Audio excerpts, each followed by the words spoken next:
moi je m'appelle Guy Emery, je suis essentiellement designer d'objets, de mobilier. Mais écoutez, j'ai depuis très longtemps été attiré par le travail de la matière. Quand j'étais adolescent, je faisais beaucoup de sculptures en taille directe, que ce soit pierre ou bois, avec un petit peu les matériaux du coin et les outils que je pouvais avoir. Et au bout de quelques années, j'étais pas du tout content de mon travail. Et un jour d'ailleurs, j'ai tout brûlé. Ma mère poussait des hauts cris quand elle a vu ça, mais j'ai dit c'est trop tard. On reprendra ça plus tard. Et c'est ce que j'ai fait. J'ai attendu. Donc j'ai fait ces métiers de reporter photographe et de plongeur, et puis j'ai repris le travail de la matière il y a une vingtaine d'années à peu près. Si on imagine que le design, c'est trouver une espèce d'harmonie entre la fonctionnalité et l'esthétique, et de confort, alors que dans l'art, la notion de confort n'a rien à faire. Je veux dire, on ne fait pas de l'art ni pour faire plaisir, ni pour faire joli ou pour choses comme ça. Ce qui est important, c'est la recherche, c'est l'espèce de travail intérieur que l'on fait pour exprimer quelque chose qui aurait du mal à l'être autrement que par une forme en sculpture ou un tableau, en peinture. Il y a quelque chose un petit peu de l'indicible et qui ne peut s'exprimer finalement que comme ça.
Il y a quelqu'un qui a dit que l'art, c'est ce qui sert à humaniser le monde. Voilà, moi ça me paraît être une bonne définition. C'est pas la mienne, mais j'adhère. Je m'appelle Diane de Bournazel, je suis peintre. Moi je crois que j'ai toujours peint, dessiné depuis que je suis toute petite. Voilà, je suis tombé là-dedans très tôt.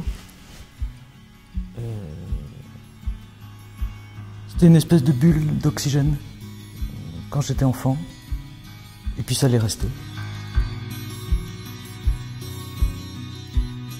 Et puis j'ai tout le temps eu, enfin depuis toute petite, l'impression que c'était une place où j'étais bien. Voilà, que c'était ça que j'avais à faire dans ma vie.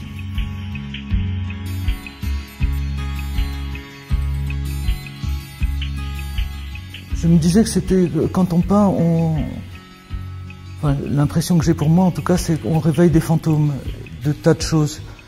Des fantômes de sa vie à soi, d'émotions qu'on a eues, mais aussi des choses du monde entier. De ce qu'on a pu croiser comme en histoire de l'art, des gens qu'on a rencontrés, des livres qu'on a lus, de la poésie, voilà. Et que la peinture, c'est une espèce de revisitation de tout ça par l'image. Les images s'imposent en fait, qui font ce lien-là entre toutes ces histoires.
Il y a une pièce qui s'appelle le fauteuil Brunch, et c'est une des premières choses que j'ai faites. Il était directement inspiré d'un fauteuil qui avait été créé par les bûcherons canadiens, qui s'appelle le Adirondack, qui est un fauteuil très classique, très célèbre aux États-Unis. On en voit un peu partout.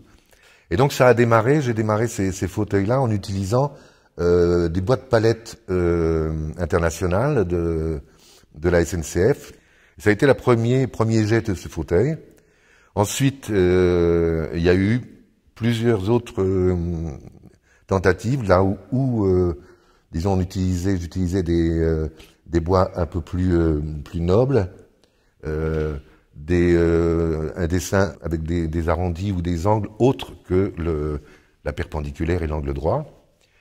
Et puis la dernière mouture ou la dernière expression de ce petit voyage au travers d'une assise, ça a été le fauteuil Brunch Mondi, qui est donc par ses couleurs inspiré du peintre Mondrian.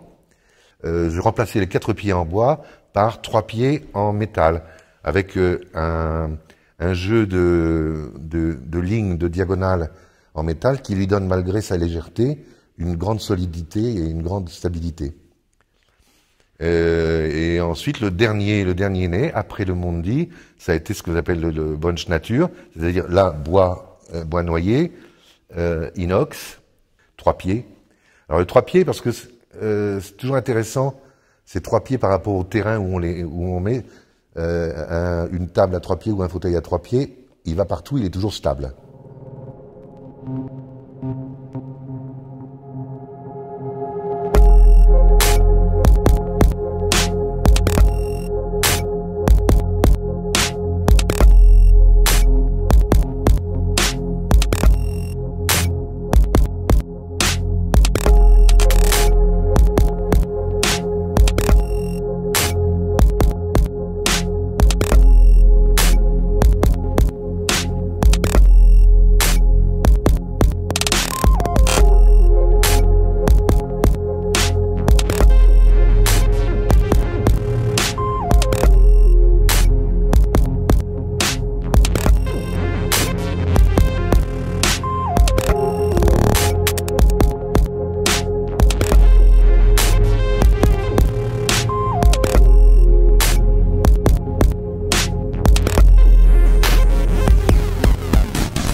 Ce que je me disais, c'est que le truc commun, c'est que on a le dessin tous.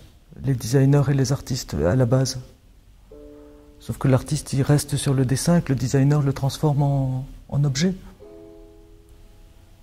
Et ça me paraît peut-être être quelque chose, voilà, de point commun et en même temps un qui part sur la forme et l'autre la fonction. Pour moi, le design, il est bon quand il conforte une personne. C'est-à-dire qu'une personne qui achète un meuble ou une chaise qui lui a plu, quelque part, si l'objet est bien conçu, cet objet va le conforter dans l'idée positive qu'il a de lui-même.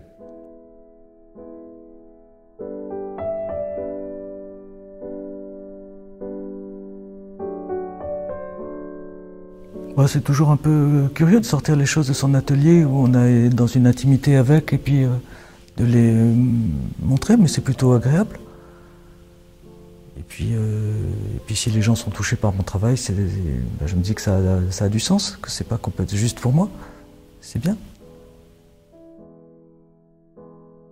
À Couzex, comme c'était un peu une histoire sur le design et que je travaille avec Guy Emery beaucoup sur... enfin beaucoup. Lui beaucoup, moi je lui confie des objets ou des choses qu'il incorpore ou qu'il enchâsse dans ses pièces. Donc je fais de la peinture sous verre beaucoup. Ça m'intéresse énormément. Et donc j'ai un peu axé l'exposition que je présente là sur la peinture sous verre, en dehors de quelques grands tableaux.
C'est ce qui reste.